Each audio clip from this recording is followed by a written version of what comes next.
विशेषांक में आप सभी को करवा चौथ की बहुत बहुत शुभकामनाएं, बहुत बहुत बधाइयाँ। ईश्वर सदैव ही आप सबको सुख समृद्धि और सौभाग्य से सुसज्जित बनाए रखें।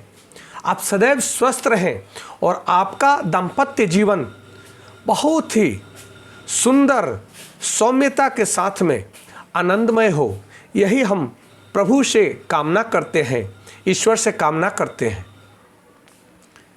करवा चौथ के विषय को जानना अति आवश्यक है।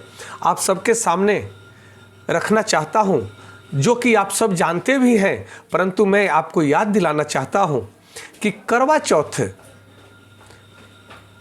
के दिन विशेष तौर पे हम चंद्रमा की पूजा करते हैं और चंद्रमा की पूजा के साथ साथ में सर्वप्रथम हम माता गौरी और भगवान शिव की पूजा करते हैं। उनके साथ में विघ्न विनाशक गणों के धीश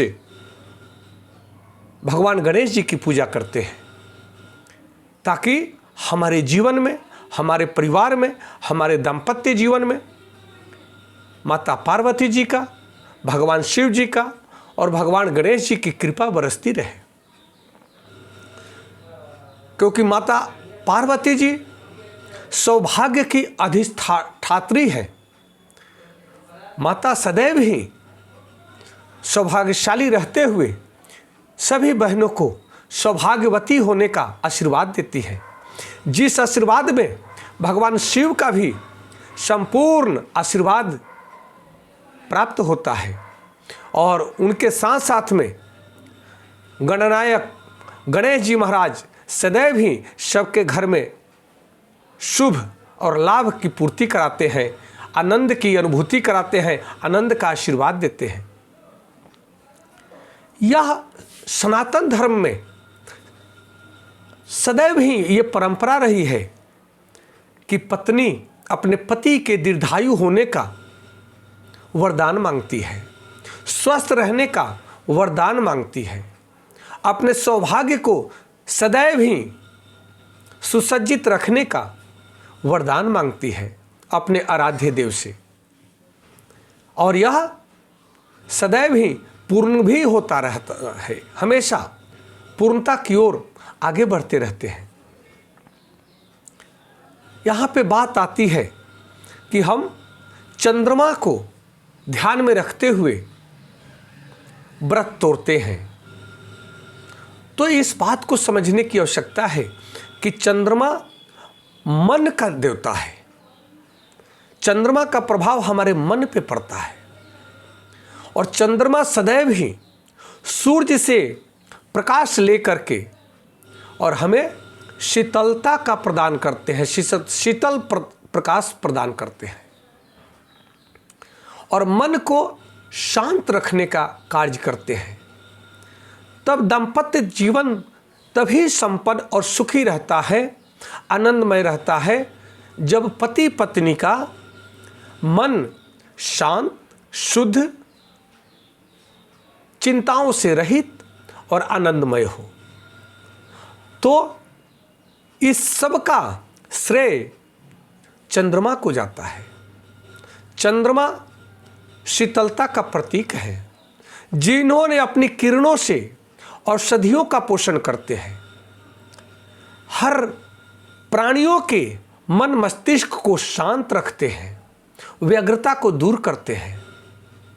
तो इस वैज्ञानिक आध्यात्मिक विज्ञान को समझने की आवश्यकता है, इस वैज्ञानिक सिद्धांत को समझने की आवश्यकता है कि दाम्पत्य जीवन में सुख समृद्धि और सौभाग्य अगर चाहते हैं तो सदैव ही अपने मन को शांत रखें और शांत भाव से अपने पति से बात करें। और पति का दायित्व भी बनता है कि वो भी घर पे जब भी आए, अपने बिजनेस, व्यवसाय, नौकरी, जहाँ से भी बाहर से आते हैं, तो अपना मुस्कुराहट लेकर के आए। हम जानते हैं कि बाहर में पति हो या पत्नी हो, जब वर्किंग में होते हैं, काम पे होते हैं, तो कई प्रकार की उलझनें, परेशानियां, चिंताएं उनको सताती हैं। व्यग्र करती हैं, परेशान करती हैं। तो इन सभी भाई बहनों से मेरा विनम्र निवेदन है कि ये संसार का नियम है कि हर कार्य में उलझन आता है, परेशानियां आती है, जीवन है तो परेशानियां है, परंतु आप करवा चौथ के महत्व को समझते हुए, चंद्रमा के भाव को समझते हुए अपने मन को शांत रखें। और शांत भाव से अगर वातावरण में बनाते हैं घर का, शांत वातावरण में आप बात करते हैं तो सभी उलझनें सुलझ जाती है। भगवान बुद्ध कहते हैं कि जीवन में कोई ऐसा उलझन नहीं है जिसका समाधान न हो, कोई ऐसी समस्या नहीं है जिसका समाधान मनुष्य के पास न हो। सभी समस्याओं का समाधान है। जीवन में हार नहीं मानना है। अगर कोई समस्याएं हैं, कठिनाइयां हैं, परेशानियां हैं, तो उसके लिए चिंता नहीं करना है, चिंतन करना है। चिंतन आप करेंगे तब उसका समाधान भी आप ही ढूंढेंगे। इसलिए दाम्पत्य जीवन को सुख, समृद्धि और सौभाग्य से सुसज्जित अगर बनाना है तो अपने मन को शांत रखें। पत्नी का कर्तव्य बनता है, क्योंकि वो अपने पति के दीर्घायु होने का, स्वस्थ होने का, मुस्कुराते रहने का, संपन्नता के लिए भगवान से, माता पार्वती से आराधना करती है कि हमारा परिवार सदैव सुसज्जित हो, मेरे बच्चे सुसज्जित हों, मेरे माता पिता, सास ससुर सब अच्छे हों, स्वस्थ हों। तो जब भी पति घर पे आए तो एक गिलास पानी लेकर के आप मुस्कुराते हुए पति को कहिए कि पानी पीजिए, बैठाएं।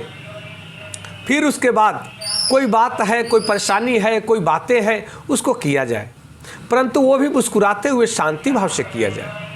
क्योंकि परेशानियां आती हैं, कुछ अपने कारण भी आती है, कुछ दूसरों के कारण आती है। तो दूसरों के कारण भी परेशानियां ज़्यादा से ज़्यादा जीवन में आती है, उसके लिए अपने को दंड देना उचित नहीं है। आपस में सामंजस्य बैठाकर जो चलता है उसी का दाम्पत्य जीवन सदैव ही उन्नत होता है, संपन्न होता है और सौभाग्य को रचता है। इसलिए हम सबका परम कर्तव्य है कि करवा चौथ के व्रत के साथ में आप इस मन को व्रत रखें। व्रत का अर्थ होता है संकल्प करना, व्रत लेना, संकल्प करना, दृढ़ निश्चय करना। इस भाव को समझे और कोई दृढ़ निश्चय करके हम अपने परिवार को सुसज्जित रखेंगे, परिवार के वातावरण को शुद्ध बनाएंगे, आनंदमय बनाएंगे, खुशहाल बनाएंगे और अच्छी अच्छी बातें करेंगे। क्योंकि देखने को मिलता है कि जो नासमझ लोग हैं उनके घर में अधिकांशतः क्लेश इसलिए होता है कि बात पे बात बढ़ाते जाते हैं, व्यग्रता से बात करते हैं, उतावलेपन से बात करते हैं, किसी के भावना को समझे नहीं और उस पर अपनी ही भावनाओं को थोपते जाते हैं, वहीं से बात बिगड़ती है। तो पूजा, व्रत, उपासना, आराधना, प्रार्थना, आरती का भाव यही है कि मन को शांत करें और एक दूसरे की भावनाओं को कदर करें, एक दूसरे को आदर दें, एक दूसरे को हृदय से सम्मान करें। वहाँ और कोई बाधाएं आ ही नहीं सकती है। सदैव ही आप पति पत्नी खुशहाल जीवन को, संयमित जीवन को लेकर के